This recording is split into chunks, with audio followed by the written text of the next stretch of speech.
हुकूमत और पीटीआई फैसला कर लें, पाकिस्तान के लिए क्या बेहतर है। चीफ जस्टिस उमर अता बंदियाल के इंतखाबात मुलतवी करने के खिलाफ केस की समाअत के दौरान रिमार्क्स। कहा, मौजूदा सूरत हाल बहुत तशवीशनाक है, दोनों फरीकैन फैसला कर लें, पाकिस्तान के लिए क्या बेहतर है।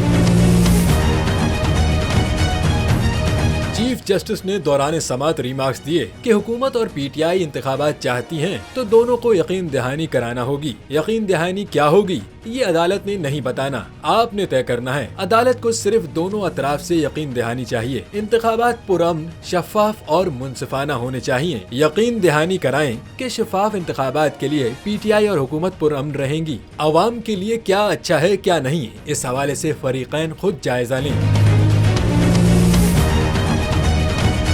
चीफ जस्टिस उमर अता बंदियाल ने रिमार्क्स दिए कि आइन सिर्फ हुकूमत बनाने और गिराने के लिए नहीं है। मौजूदा सियासी माहौल बहुत खराब है, सियासतदान एक दूसरे के दस्तो गरेबा हैं। इंतखाबात तभी हो सकते हैं जब हालात साजगार हों। हकाइक से मुंह भी मोड़ा नहीं जा सकता। इलेक्शन कमीशन को इंतखाबात के लिए सहूलत और मुआवनत दरकार होती है।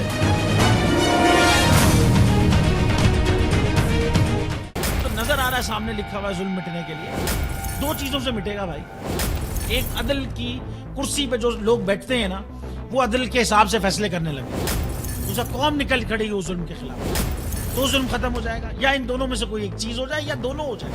अगर 420 का मुकदमा था, उस वक्त अदलिया में जो लोग बैठे हुए केस देख रहे थे, वो पूछते ना यार चीट हुआ कौन है।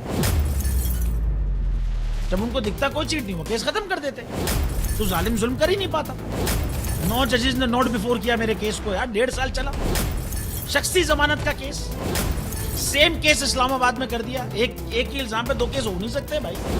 मतलब 60 दिन का वक्त होता है। 102 दिन के बाद मैं जीत गया, केस बरी हो गया। 102 दिन के बाद अपील फाइल की, एक्सेप्ट कर ली। नहीं करते ना एक्सेप्ट, खत्म हो जाता ना जुल्म यार। भरी अदालत में मुझे बरी कर दिया, फिर पता नहीं क्या हुआ 2.5 घंटे बाद का नोट बिफोर। मैं नहीं सुनता ये केस, खड़े रहते अपने फैसले, मिट जाता जुल्म। अल्लाह ताला ने बिठाया इन कुर्सियों पे इनको यार, ये अल्लाह ताला की तरफ से फैसले करते हैं। तो या तो ये फैसले आएंगे, जुल्म मिट जाएगा, या कौम खड़ी हो जाएगी जुल्म के खिलाफ।